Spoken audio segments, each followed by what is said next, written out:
Assembly సమావేశాలు నేసారు కూడా బహిష్కరిస్తున్నారు. Assembly సమావేశాలు అన్నది మనం బహిష్కరిస్తున్నామనే దానికన్నా you should ask the speaker why is he not responding to the court. స్పీకర్ని అడగాలి. వాళ్ళు హోదా కోర్టు సమన్స్ ఇచ్చింది, కోర్టు స్పీకర్ను రెస్పాండ్ కమ్మని చెప్పింది. ఎందుకు రెస్పాండ్ కాదన్నా? రెస్పాండ్ అయినారు అని అంటే సమాధానం చెప్పాలి కదా. సమాధానం నువ్వు చెప్పాల్సి వస్తుంది, ఇవ్వాల్సి వస్తుంది. కనీసం మీ ఎమ్మెల్యేలు అయినా వెళ్ళి స్పీకర్ ఇదే క్వశ్చన్ అడగచ్చు కదా మీరు. ఒకటి గుర్తుపెట్టుకోవాల్సింది, మనం ప్రతిపక్షంలో ఉన్నాం. మన డ్యూటీ ఏంది? ప్రజలకు మెసేజ్ కమ్యూనికేట్ చేయడం. నీ ద్వారా కమ్యూనికేట్ చేసినా ఈ మాదిరిగా సిన్సియర్గా, ఈ మాదిరిగా ఫ్యాక్ట్స్ అన్నీ చెప్తూ, ఈ మాదిరిగా ప్రజెంటేషన్ చేస్తూ ప్రజలకు సత్యాలు చెప్పడం మోస్ట్ ఇంపార్టెంట్ థింగ్. ఇప్పుడు ఇవన్నీ లైవ్ టెలికాస్ట్ జరుగుతూ ఉన్నాయి. సమాధానం చెప్పండి వాళ్ళను. That is what people want. నువ్వు నేను ఎదురుగా గుద్దుకోవాల్సిన పనులా, కొట్టుకోవాల్సిన పనులా, కుస్తీ పడాల్సిన పనులా, ఎదురుగా ఉండాల్సిన పనులా నేను నీకు చెప్పినా? నువ్వు చెప్పు, సమాధానం చెప్పు. వాళ్ళు వీటి మీద మాట్లాడట్లేదు. మీరు ఏవైతే అంటున్నారో అవన్నీ జగన్ గత ప్రభుత్వంలో తప్పులు చేయడం వల్ల ఇప్పుడు అదే చెప్పేది. ఎందుకంటే వాళ్ళు చేయాలని లేదు. చేయాలని లేనప్పుడు కనీసం సిన్సియారిటీ టు అపాలజైజ్ కూడా లేదు. నువ్వు చేయాలని ఫస్ట్ ఇప్పుడు చేయలేని పరిస్థితి అని చెప్పి తెలిసి సాధ్యం కాని హామీలు నువ్వు ఇచ్చావు, సాధ్యం కాదని తెలిసి నువ్వు హామీలు ఇచ్చావు. సో నువ్వు మొట్టమొదటి రోజు నుంచే మోసం చేయడానికి నువ్వు అడుగులు ముందుకేసావు. మోసం అని చెప్పి ఏ రోజు అయితే నువ్వు బయటికి ఫేస్ చేయాల్సి వచ్చినప్పుడు ఆ మోసం చేసినందుకు నేను సారీ అని కూడా నువ్వు చెప్పలేకపోతున్నావు. ఆ చెప్పి చిత్తశుద్ధి, సిన్సియారిటీ కూడా నీలో లేదు. దాంట్లో కూడా నువ్వు ఇతరుల మీద ఏలెత్తి చూపించి ఎందుకు నేను చేయలేకపోతున్నాను అని చెప్పి జస్టిఫై చేసే కార్యక్రమం చేస్తాను. సో దాని అర్థం ఏంది? నీకు సోల్ లేదు. You do not have the heart of the soul. What is very important for a politician. రాజకీయ నాయకుడికి మంచి మనసు ఉండాలి. మంచి మనసు ఉంటే ప్రజలు బాగుపడతారు. అసెంబ్లీకి రాకపోతే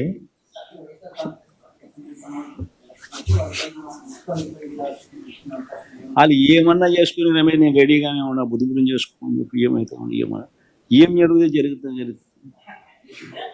ఎవడు కాదన్న ఏమన్నా చేసుకోండి. Sir, one last question. TTD has identified 18 workers who have been working with TTD, and they are about to take action whether they can take VRS or can be transferred to government departments. What's your say? Non-Hindus, sir.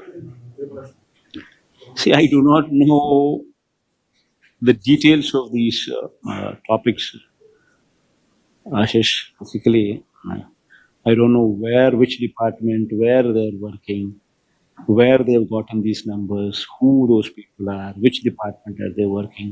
See, TTD's got, even in Delhi, TTD has an university.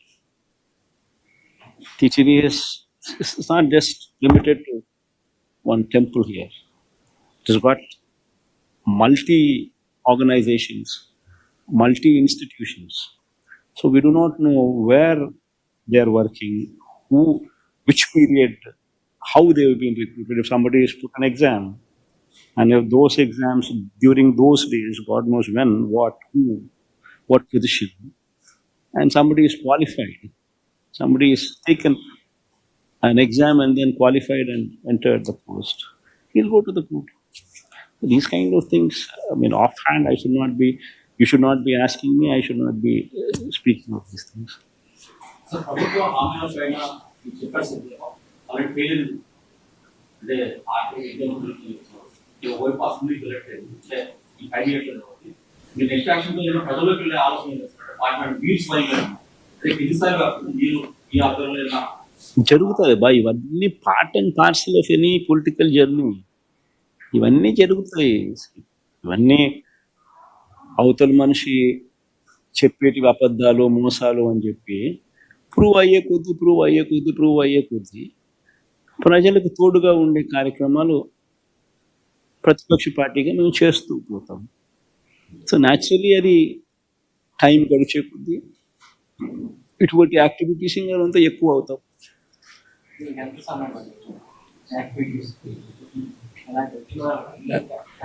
అదే జిల్లాల పర్యటన అన్నారు కదా. జరుగుతుంది బాగా, చాలా time ఉంది దానికి. 9 నెలలే కదా అయ్యింది. సంక్రాంతి తర్వాత అన్నారు కదా, సంక్రాంతి తర్వాత అని చెప్పారు కదా. జరుగుతుంది సంబంధించి ఆ టైం వచ్చినప్పుడు జరుగుతుంది.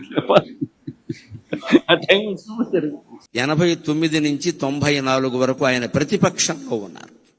ప్రతిపక్ష నాయకుడుగా ఆయన పాత్ర ఆయన చేశాడు. నేను అసెంబ్లీకి రాను అని మాట్లాడలేదు, వచ్చాడు ఆయన ఖచ్చితంగా. స్పీకర్ గారు ఉండగా చెప్పుకోవలసిన మాట ఆయన వచ్చాడు.